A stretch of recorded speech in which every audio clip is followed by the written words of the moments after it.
Bienvenidos a Radio Uruguay 1050M, bienvenidos aquí a La Máquina de Pensar, esta vez no en el corazón de la ciudad vieja, no allá en Misiones y Sarandí, sino en el centro de la Feria Internacional del Libro.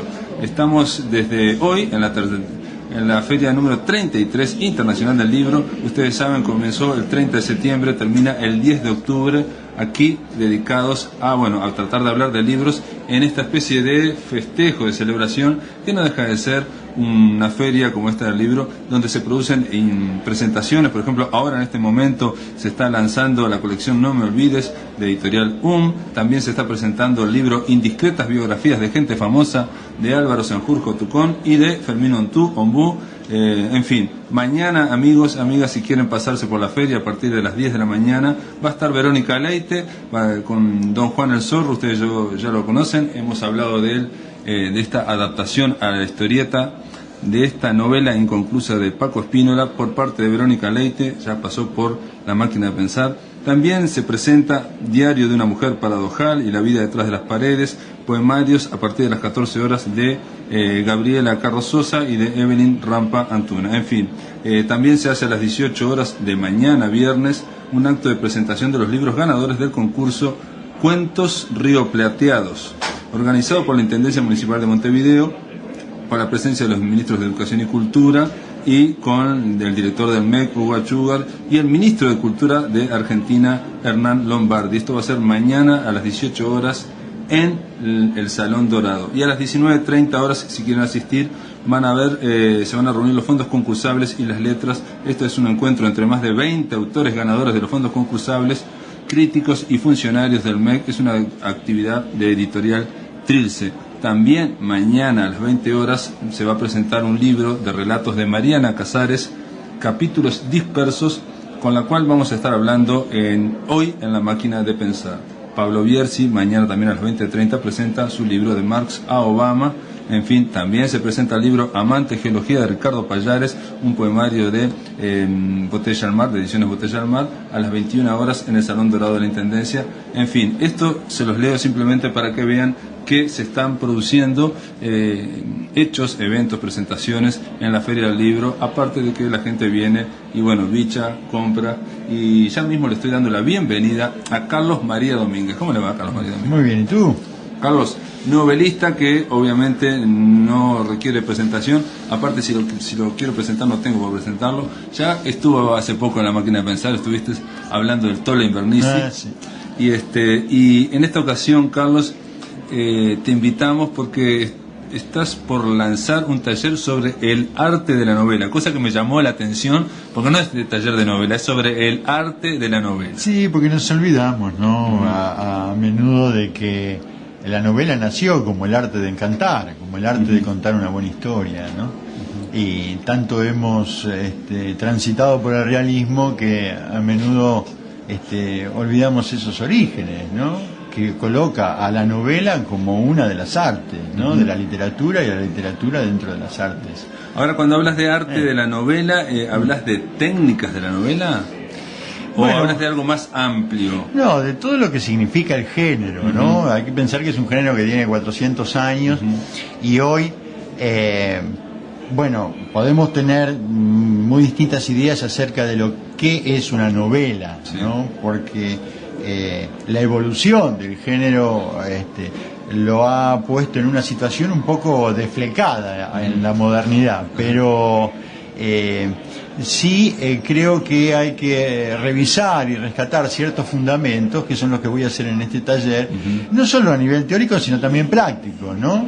Es un taller que vamos a hacer en la Unión Latina los martes y los jueves de octubre y las primeras semanas de noviembre, pues son 6 reuniones. Son solo 6 reuniones. Sí, una muy intenso, ¿no? Intenso, de 2 horas puntual, ¿no? Donde revisar los supuestos del conflicto, cómo se estructura una novela, el valor del conflicto, del lenguaje, de la prosa. Lo primero que se me ocurre es que la novela como género, como arte, en el siglo XX fue catalogada como, el género más omnívoro. Todo podía caber adentro de una novela y parecía que la novela era como un ectoplasma que se adaptaba a todo. Todo podía ser pasible de ser novelado, no como otras disciplinas. Incluso estoy pensando en la poesía, ¿no? Que también se desarrolló, pero la novela en un momento, sobre todo en la década de 60 y 70, parecía que todo, no sé, fragmentos de diario, todo entraba. La novela total, digamos, ¿no? Es un mito. Sí, sin embargo, cuando uno disfruta las buenas novelas, comprende que siempre hay una selección, digamos, que no es que la novela refleja la realidad, sino que quiere ser expresiva de su propia naturaleza. Y eso inevitablemente implica una selección de aquellos elementos de la realidad que tienen que ver con un conflicto que la novela va contando a lo largo del tiempo, ¿no? Entonces no hay que perder eso de perspectiva, porque si no caemos en una, como muchas veces se ve, en confusiones y dilaciones donde se pierde el eje principal, no hay una jerarquización de los conflictos fundamentales de los aleatorios, y a menudo mucho material se malogra, digamos, ¿no? Yo siempre recuerdo hay una frase estupenda de Chesterton, que hablando de su infancia y de la fascinación que le provocaban las marionetas de los títeres de Polichinela, decía: me gustaba que aquel trozo de madera fuera una cara, pero también me gustaba que la cara fuese de madera. Es decir, la idea de que también me gusta que el mundo tome la forma de las palabras, ¿no? Y que se expresen las palabras. Sí, la idea de asistir a la ficción y por un lado encantarte y por otro lado saber que es una ficción. Claro. Igual que me acuerdo en un libro de un ruso, ¿no? Que él decía que así como un niño ve un abrigo sobre una silla y se asusta pensando que puede ser un tigre y a la vez sabe que hay un abrigo arriba de la silla, esas dos cosas, ese disfrute, poder tener esa visión en la cual sabes que es el abrigo pero a la vez te asustás por la sombra. Esa doble naturaleza a mí me parece que es fundamental de reconocer, y es lo que yo quiero puntualizar en este taller, digamos, ¿no? Carlos, lo que yo te decía, la pregunta, digamos, de que un género tan omnívoro, que entraba todo, que era tan plástico, tan flexible, aparentemente, en mi idea, un poco parece que del 2000 para acá, o sobre fines en la década de los 90, parece como que la novela que está más hegemonizando todo, más vigente o más predominante, no tiene que ver con ese género omnívoro y superplástico, sino que tiene que ver con más bien un espejo de la realidad, una especie de realismo, si dijera, casi ingenuo. Sí, como si fuera un equivalente televisivo, por decir algo, donde te cuento las cosas que se ven en la superficie, ¿no? Claro, y eso, bueno, tiene una transparencia notable en cierto empobrecimiento del lenguaje y de la prosa, ¿no? Que abandona la pretensión literaria para convertirse en un coloquialismo imitativo, ¿no? De las relaciones de la comunicación en la vida cotidiana, ¿no? Entonces vemos formulaciones en las novelas o diálogos absolutamente intrascendentes, ¿no?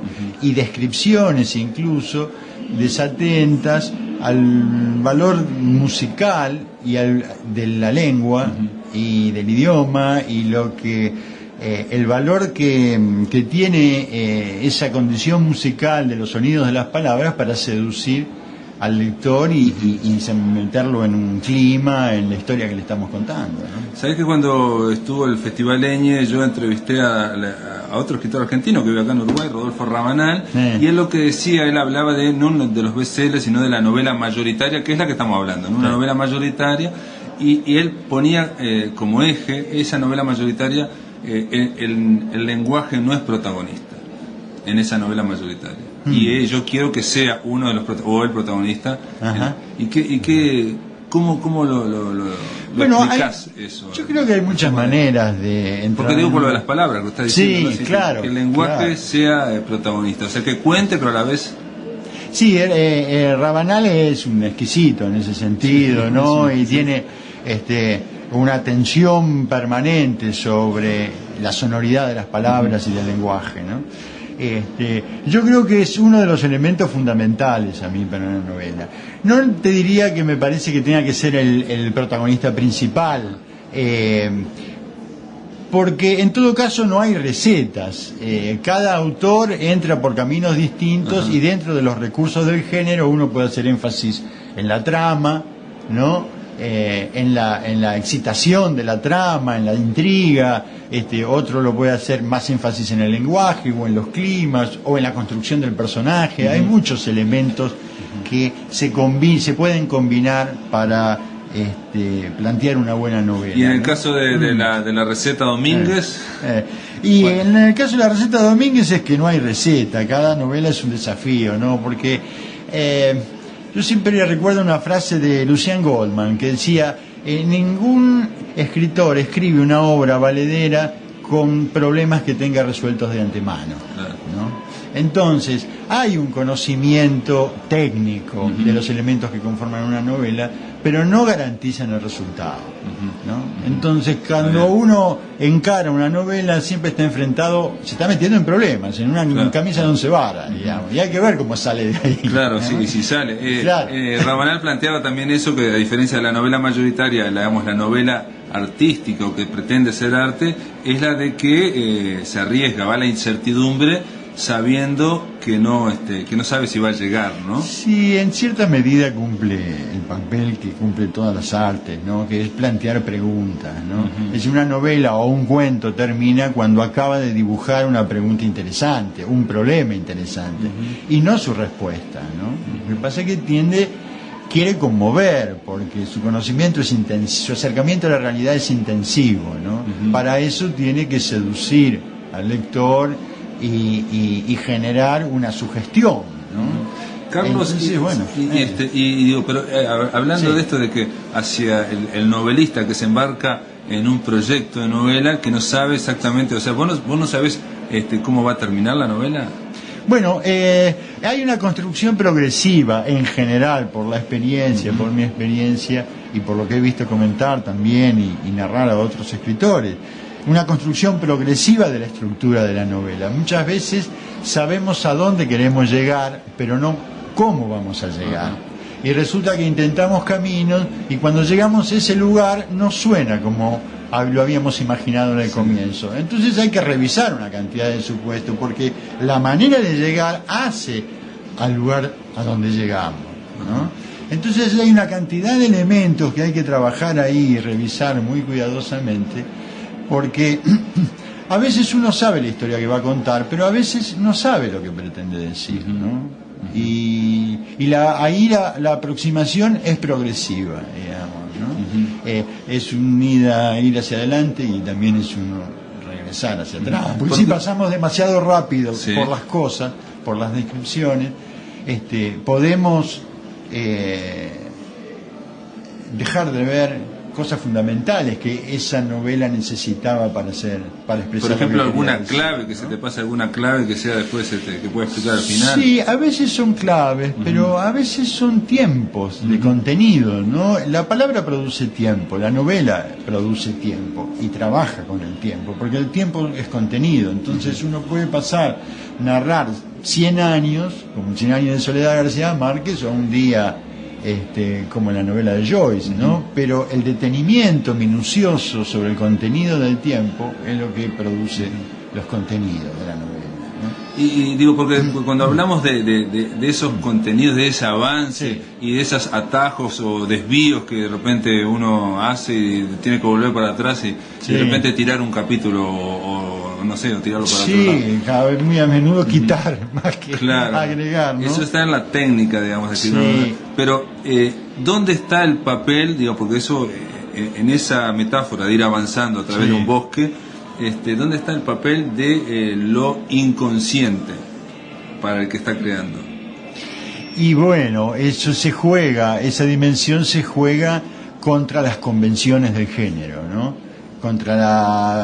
Porque cuando uno se lanza a escribir una novela, empieza a construir ciertas reglas de verosimilitud que después va a tener que respetar. El inconsciente o la inspiración o esa cosa o que se quiere ir de ese lazo, digamos, que le echa la verosimilitud. Bueno, está confrontando ahí en el trabajo con esas convenciones, digamos, ¿no? Entonces, eso forma una tensión, a mí me parece permanente, que hay que sostenerla en el tiempo. Por eso es muy difícil la novela, en el sentido de que hay que soportar la frustración durante mucho tiempo hasta dar con la forma adecuada, digamos, ¿no? El inconsciente sufre cuando se ve constreñido por las normas que tiene que respetar, que son las que él mismo lanzó en las primeras páginas. O sea que vos decís que la obra, la novela como género, digamos, hace sus convenciones o su emplazamiento propio, el propio novelista al comenzar, al plantear el comienzo, claro, ahí está planteando qué puede, hasta qué puede pasar y qué no puede pasar. Y el inconsciente empieza a chocar contra eso, quiere que pase un poquito más o quiere que pase un poquito. Y porque cuando uno elige el tono de una novela, ¿no? Es un registro. Es decir, con ese tono vas a poder abarcar cierto registro expresivo y otro tono te daría otro registro. Entonces, si vos empezás con un tono, digamos, dentro del realismo, no podés hacer un rápido corte al mundo fantástico. Si eso no está lo suficientemente estructurado y equilibrado y balanceado y articulado en el sentido global de la obra, digamos, ¿no? Es delicado. Entonces, claro que si uno cuando empieza a tirar las primeras páginas, empieza a dibujar una cantidad de secretos y misterios posibles. Como de coordenadas, donde se podrían mover. Entonces escribir también es aprender a escucharse, ¿no?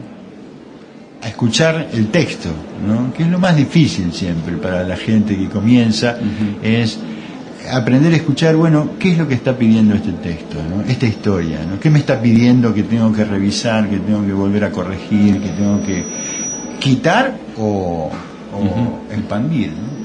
Para terminar, Carlos, ¿esto se puede enseñar?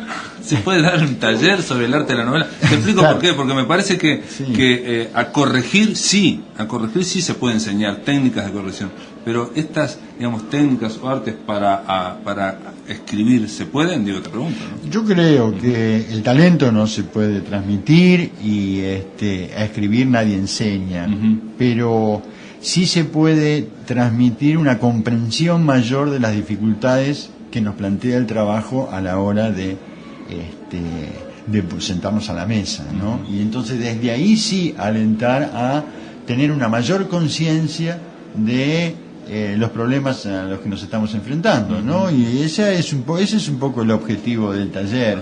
En este sentido yo quise hacer una experiencia puntual, ¿no? Juntar novelistas, hacerlo durante 6 reuniones de 2 horas, como una experiencia inicial que se puede repetir en el futuro, veremos, ¿no? ¿Vos nunca habías dado talleres antes? No en Uruguay, sí en Argentina, ¿no? En Argentina durante muchos años, ¿no? Sí, hice varios cursos. Pero este planteo son 6 clases, ahí donde está en Unión Latina, ¿no? Unión Latina. El 18 de julio de 1948. Informes pueden informarse al teléfono 2709-5232. La idea es un taller intensivo de 6 clases con Carlos María Domínguez sobre el arte de la novela, ¿no? Exacto. Bueno, gracias Carlos María Domínguez por estar acá. Bueno, a vos. Piensamáquina.blogspot.com y bienvenido al corazón de las palabras. Bárbara, por decir algo, está muy refregada, pero igual se ríe, ¿no? Y a Mariana Casares, ¿cómo le va Mariana Casares? Bueno, estas dos mujeres tienen que ver con un libro que se llama Capítulos Dispersos y que se va a presentar mañana. Bueno, estas dos mujeres tienen que ver con un libro que se llama Capítulos Dispersos y que se va a presentar mañana viernes a las 20 horas en el Salón Dorado. La presentación va a estar a cargo de Alberto Galo. Capítulos Dispersos es un libro de relatos de Mariana Casares. La presentación va a estar a cargo de la responsable de la contratapa, que ayer lo he dicho, aquí acompañando y haciendo. Me gustó mucho Mariana, no es la típica contratapa. Fue la responsable de la contratapa que yo le he dicho, de alguna forma está mucho de la persona, es la típica contratapa del libro, y que se refleja, supongo yo, en esos cuentos que de alguna forma estás hablando de la persona que está detrás del libro. y que se refleja, Bueno, supongo yo, yo en soy la esos cuentos que presentadora no... nomás, Bueno, te presente. La- Bueno, a ver, Gabriela. La del bautizo, digamos. Bueno, yo soy la presentadora que hace Bueno, alusión presente, a un bautizo. La del Gabriela, a ver, bautizo, ¿cómo digamos, entraste en ¿no? contacto que justamente con hace alusión capítulos a un dispersos, con bautizo, esos relatos? directamente Gabriela, a por ver, la autora. ¿cómo entraste en El contacto asunto es- con capítulos dispersos, Con la esos relatos? autora entré en contacto directamente por la autora. Una telaraña. El asunto es que, como siempre, tiene al hebrero ahí en el medio, pero no al hebrero haciendo nada, sino la relación la construimos que, como siempre, tiene al hebrero ahí en el medio, pero no al hebrero haciendo ¿Vos nada. estabas en México? Sí, la ¿Y relación te la llegó construimos capítulos después. dispersos? No. Conociste a Mariana Casares a través del hebrero. ¿Vos estabas en México? ¿Y te llegó capítulos dispersos? No. ¿Conociste a Mariana Casares a través del hebrero? No, bien, ellos conocieron al hebrero. No sé, nos conocimos, estábamos en un taller. El hebrero era una presencia virtual inexistente donde Mariana trabajaba. Yo la mandé, nos conocimos, en determinado momento la mandé con un hebrero, era una presencia virtual inexistente. Ella era la persona, la mandé, no la conocía. En determinado momento la mandé a llamar al hebrero, a llamar al hebrero. Ella era la persona idónea porque no la conocía. ¿La mandaste a dónde? A llamar al hebrero, a llamar al hebrero.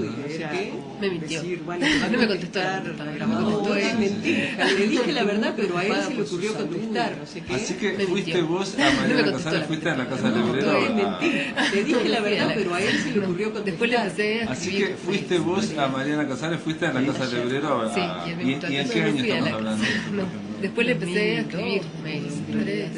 Por ahí, ¿Y? yo estaba en Sí, México. y el ¿Y en qué año Y estamos después, hablando? cuando volví en el 2005, toda esa relación que habíamos hecho con ella por internet, después cuando volví en el 2005, la mandé con Lebrero, toda esa relación que habíamos hecho con ella, bueno, la empezamos a hacer personal, ese suceso raro en el cual la mandé con Lebrero y empezó algo que había quedado ahí. Ajá. Mariana, entonces vos escribías antes, digamos, de este acercamiento No sé, es como al algo que hebrero había y a- quedado ahí. Ajá. Escribía Mariana, entonces vos desordenadamente, escribías antes, ¿no? digamos, Sin un propósito y este sin tener muy claro cómo...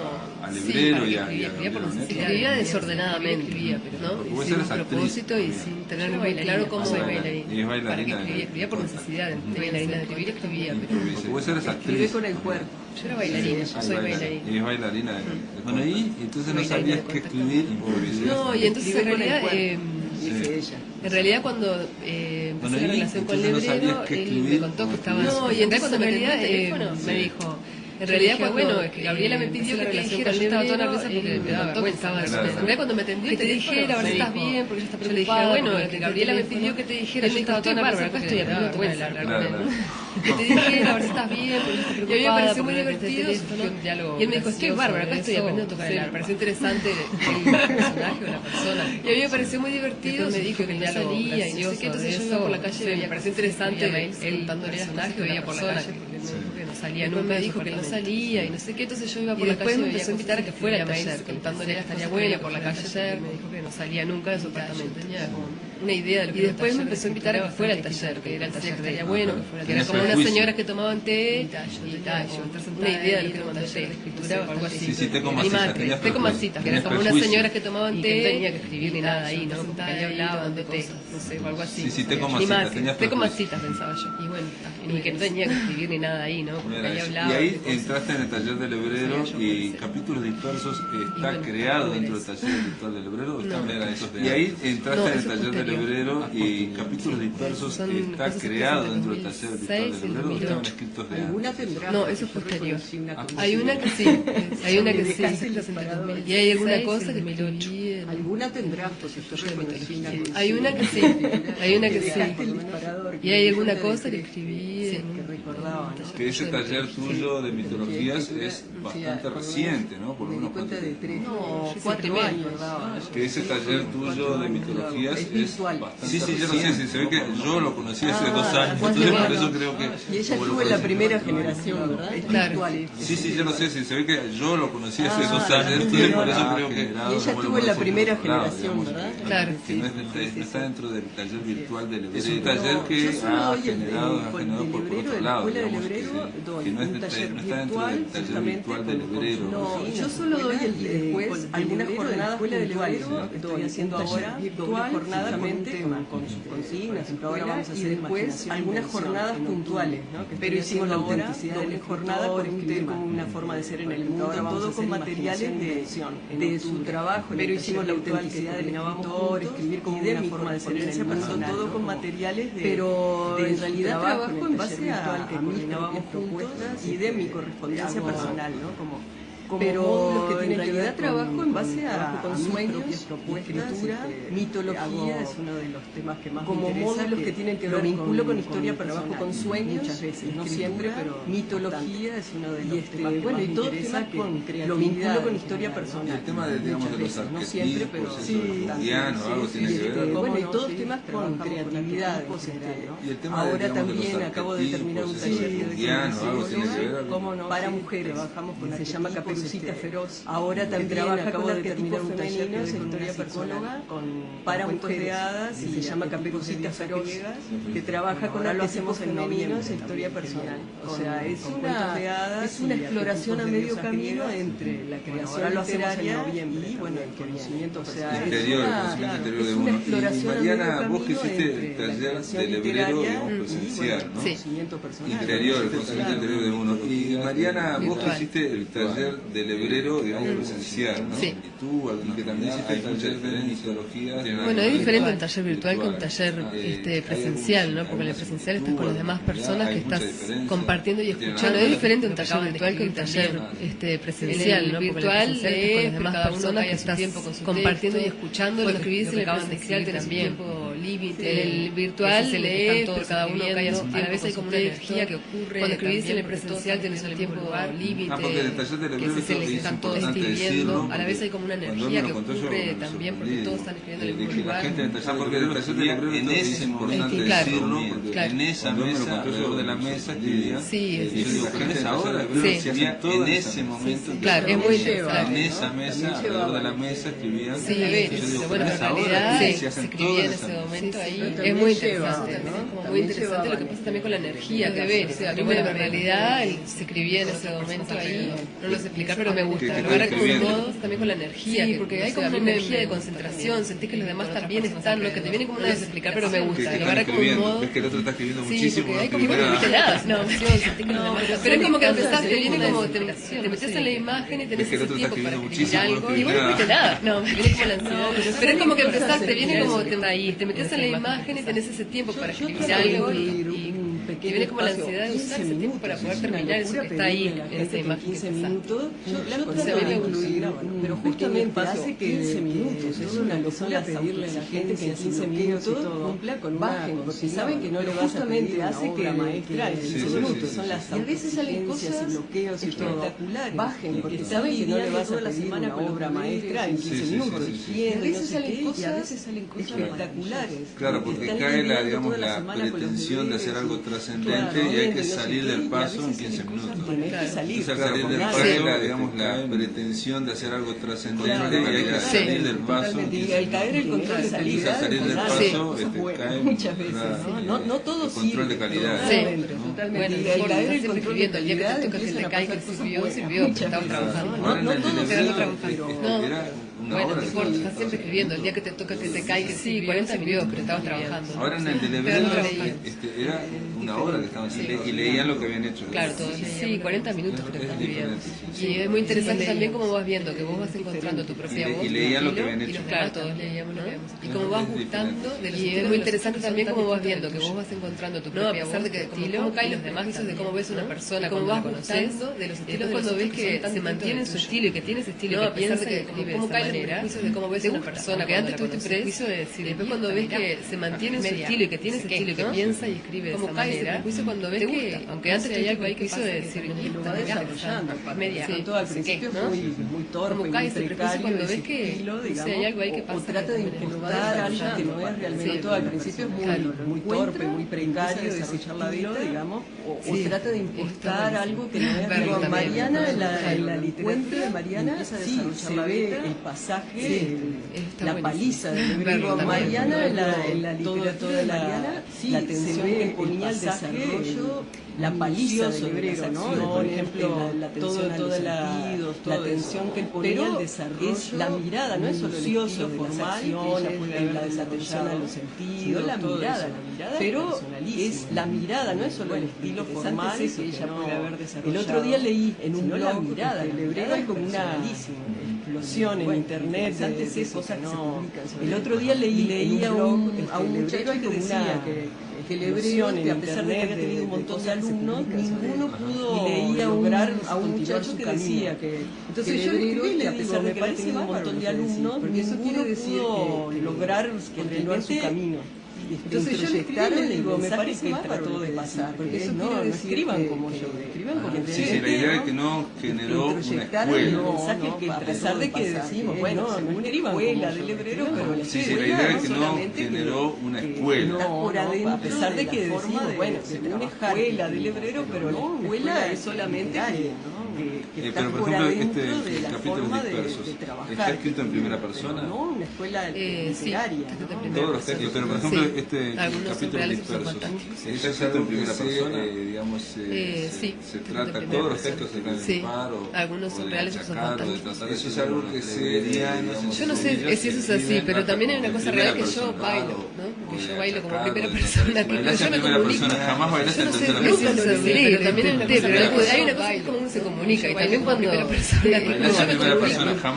no es normal para mí, pero hay una cosa que uno se comunica, y también cuando después, pero en este momento ahora no es normal para mí desarrollar la tercera persona, por lo menos por ahora, después, pero en este momento yo misma hasta ahora esa primera persona que estaba ahí, el personaje que era ella, que no era yo, la viera, ¿no? Yo no yo misma, pero esa primera persona que estaba ahí, el personaje, creo que era esa que no era yo, bien, la primera persona, porque para mí era la forma que yo ya estaba trabajando, aclaremos, que es una creo que a mí me cayó bien la primera persona, porque para mí era la forma que yo ya estaba trabajando. Aclaremos, que es un estereotipo, porque así, en la primera persona, yo te voy a contar algo, el nacimiento de la narración de la persona fue que apareció posterior, es así, en Occidente, yo no tenía una normativa en ese sentido, no era que él decía no se puede escribir en tercera persona. Lo que él primero trataba de no tenía una normativa en ese sentido, no era que él decía no se puede escribir en tercera persona. Lo que él primero trataba de desarticular el prejuicio de que no puede escribir en primera persona, porque la gente llega como que se la gente te mira y dice, ay, eso por un lado, y por el otro es lo que decía, es que eso es la gente te mira y dice, ay, eso por un lado, y por el otro quieren hablar de ello, pero como no se atreve, esos Juanes y Marías crean un personaje deslucido, piensan, en realidad quieren hablar de vida, entonces que mientras uno no logre realmente crean un personaje deslucido, deslavado, la primera persona, aunque no sea autobiográfica, mientras uno no logre permite meterse a esa profundidad del personaje, la primera persona, aunque no sea autobiográfica, yo por decir, Clarice Lispector me parece una autora que esa carne, ¿no? Esa profundidad, de profundidad, yo por decir, Clarice Lispector, esa primera persona, la autora, pero escribe es al mismo nivel de profundidad, es una tercera persona, de esa primera persona que dentro del hebreo, pero escribe es lo que siempre ves lo que vive todo, pero es una tercera persona que va como un suma dentro del personaje. Un poco lo que él decía era bueno, que percibe, ves lo que vive. Por default traten de explorar la primera persona porque seguramente van a encontrar un poco lo que él decía era bueno, desde esa traten de explorar la primera persona porque seguramente van a encontrar si intentan esa distancia, ¿no? Ese prestarse, ¿no? En cierto canal, pero no porque no se pueda escribir que si intentan esa distancia, ¿no? Protectora. Con Lebrero bautizamos a Mariana Casares como Morgana al poco tiempo de conocerla. Con Lebrero bautizamos a Mariana Casares como Morgana al poco tiempo de conocerla. Fue en el contexto de un delirio artúrico en el que estábamos embarcados.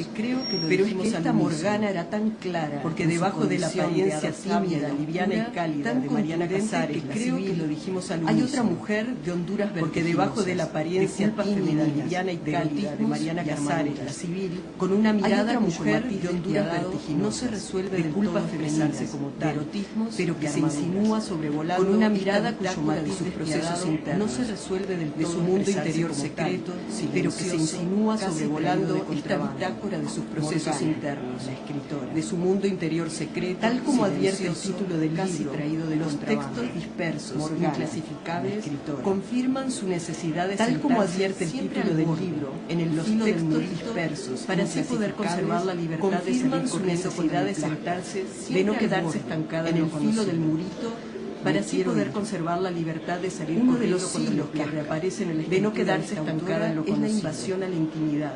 Los sonidos que se filtran, uno de los hilos que reaparecen en la escritura de el inevitable entramado invasión a la intimidad.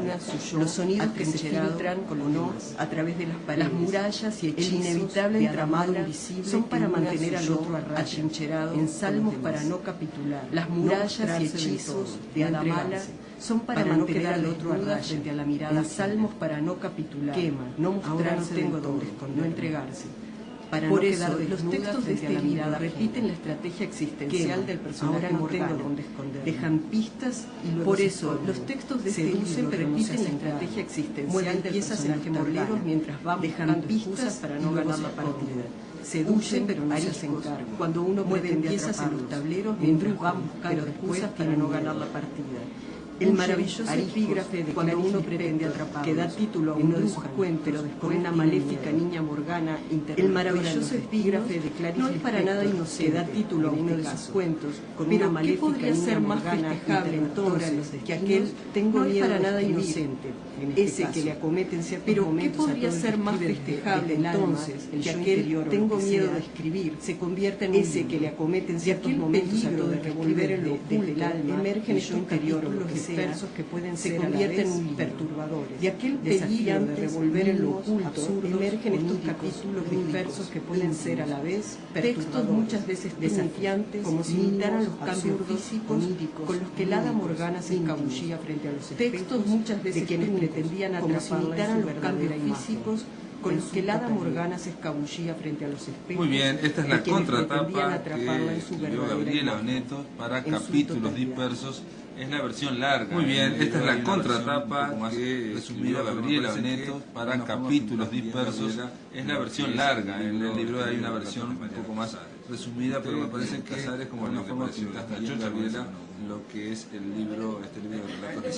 Siempre uno se asombra cuando hay la lectura de alguien diferente a uno. Siempre uno se asombra cuando hay la lectura de alguien diferente a uno y recrea también, ¿no? Claro, como que te devuelven una cosa que vos no viste y eso es fascinante. Proyecta y raro. Recrea también, ¿no? Claro, como que te devuelven una cosa que vos no viste y eso es fascinante. Bueno, pero usted no tiene vergüenza, ya mañana va a presentar el libro. Tampoco de vergüenza. Sí, ahora ya no sé. Tengo miedo de escribir, ya está, porque ya lo publiqué y todo, ya lo escribí, lo publiqué, así que ahora ya está. Ahora ya está. De nada valdría ahora. Tengo miedo de escribir, ya está, podría hacer desaparecer todo, ya lo escribí, lo publiqué. Y no venir, además. Nada valdría ahora. Pero podría hacer desaparecer todo el libro y no venir, además. Una noticia de un ex combatiente del Pentágono había comprado 10.000 libros para quemarlos. Como no podían prohibirlo, compraron todos y iban a tirar 10.000 libros y los Afganistán. Es la hoguera capitalista, ¿no? Como no podían prohibirlo, a mí no me alcanza para comprar todos los ejemplares antes de mañana. Así que está, ahora ya está. A mí no me alcanza para comprar todos los ejemplares antes de mañana. Así que está, ahora ya está. No se sabe. Una pregunta, obviamente estamos hablando de la presentación del libro capítulo, pero ¿qué hay con publicar en internet? ¿Cómo lo ves mañana? Que Pocho ahora tiene horas aquí en la Feria del Libro. Pero ¿qué hay con publicar en internet? Yo no, lo que pasa es que escribo mucho a mano en realidad y realmente cuando paso los textos los transformo en otra cosa. Yo no, lo que pasa es que escribo mucho a mano en realidad y realmente cuando paso los textos los transformo en otra cosa. Me cuesta un poco así como soltar las cosas. Me resulta, no sé, publicarlos hasta que no sé qué son, no sé, es como en realidad me cuesta un poco así como esta es la primera cosas publicación. Pero has publicado en internet. Claro, sí. Sí, porque a mí me pasa eso. Vamos a escribir, escribo mucho. Esta es la primera no encuentro que todos sean publicables. Claro. A veces me parece que en un momento empiezo a darme cuenta que hay algo. Escribir, escribo mucho, pero sigo en ese buen camino. Ese proceso, obviamente, de corrección. A veces me parece que en un momento empiezo a darme cuenta que hay algo. Sí, se los doy para... Sí, sigo en ese camino, pero... ese proceso, sí, obviamente, tengo de corrección. así como Gabriela, por ejemplo. Sí, se lo doy para el texto, se lo doy también para leer para Lazzarini, que es un corrector. Sí, tengo muy buen así como Gabriela, por ejemplo, que fue muy bueno para mí. Y el texto se lo doy también para leer a Pablo Lazzarini, que es un corrector. Cosas que te pasan, que como que te dicen cosas que vos ya los leíste, que fue muy bueno para mí también la devolución que me hizo de vuelta para acá y para allá. Esas son cosas que te pasan, que devuelven una cosa que vos no habías visto y te hacen como reenamorarte, algo que ya no, porque le diste vuelta para acá y para allá. Claro, te lo pregunto porque te devuelven una cosa que vos no habías visto y te hacen como reenamorarte de algo que ya escritura, que también te lo pregunto porque la parte, digamos, de corrección, la parte dice que eso es lo que realmente se puede enseñar o transmitir, que también es de reescritura, técnicas de corrección, por un lado, a corregir. Lo que sería dice que eso es lo que realmente se puede enseñar o transmitir en literatura. Es más fácil, técnicas de saber lo que sobra o lo que falta, debería después de la construcción, digamos. En realidad, cuando lo presenté al concurso ese de fondos concursables, no se lo di a leer a nadie, porque tenía muchas dudas hasta de presentarlo. Entonces, en realidad, cuando lo presenté al concurso ese de fondos concursables, en realidad le faltaba media hora para terminar el plazo y se estaba corriendo con el sobre. Nada, lo trabajé yo y me lo leí. Y en realidad le faltaba media hora para terminar el plazo y salí corriendo con el sobre y se lo venía asignando para otro lado y dije, bueno, sí, salí corriendo también. Sacaste menciones, pero no, Gabriela, te lo planteo porque Lebrero en algún momento... Sí, salí corriendo también.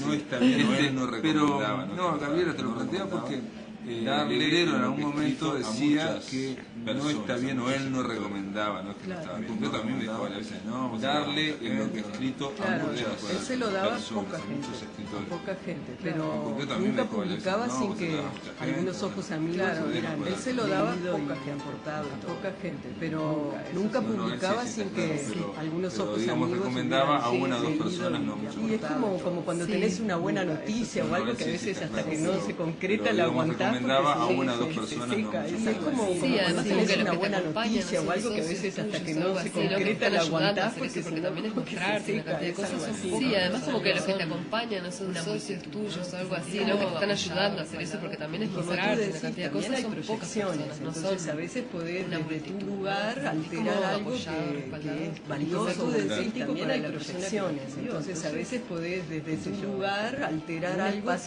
que es valioso o crítico para la persona que la escribió, un taller o algo que